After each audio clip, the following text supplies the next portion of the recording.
ஸ்ட்ரெயிட்டாகவே நம்ம கேனன் லா, திருச்சபை சட்டம் என்கின்ற அந்த கேனன் லாவுக்கு வருவோம் ஃபாதர். பொதுவாக இதை பற்றி கேள்விப்பட்டிருக்கோம் நாங்கள்லாம். கேனன் லான்னு சொல்லுவாங்க, திருச்சபை சட்டம் சொல்லுவாங்க. நாங்கள் இது வரைக்கும் நினச்சிக்கிட்டு இருந்தோம் இது ஏதோ குருக்களுக்கும் ஆயர்களுக்கும் உள்ள அந்த சட்டங்கள் போல இருக்கு, நமக்கு பொதுநிலையருக்கு அவ்வளவா தேவையில்லை.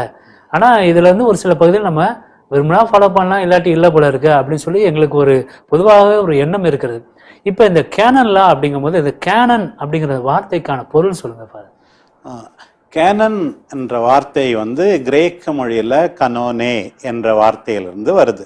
அந்த கனோனே என்ற வார்த்தைக்கு லிட்டரலா அந்த வார்த்தை அளவிலே அதற்குள்ள பொருள் என்னன்னு கேட்டீங்கன்னா, ஒரு மெஷரிங் ராட், ஒரு அளவுகோல். உதாரணமா பார்த்தீங்கன்னா, ஒரு வீடு கட்டும்போது அந்த கொத்தனார் எப்படி நேரா கட்ட வேண்டும் என்பதற்காக ஒரு ஸ்கேல் வச்சிருக்காரு, பார்த்துருக்கீங்க இல்லையா? அதே போல நெய்பவர்கள் கூட நேராக இருக்க வேண்டும் என்பதற்காக ஒரு ஸ்கேல் வைத்திருக்கிறார்கள். அதே போல ஒரு தச்ச வேலை செய்கின்றவருக்கு கூட சரியா பார்த்து எல்லாவற்றையும் செய்கிறாருக்கு அளவுகோல். இதுதான் கேனன் என்ற வார்த்தைக்கு அர்த்தம். இந்த வார்த்தை காலப்போக்கில வாழ்க்கையை நெறிப்படுத்த வேண்டும், நேராக்க வேண்டும் என்பதற்காக வாழ்க்கையின் சட்டங்களுக்கு பயன்படுத்தப்பட்டது.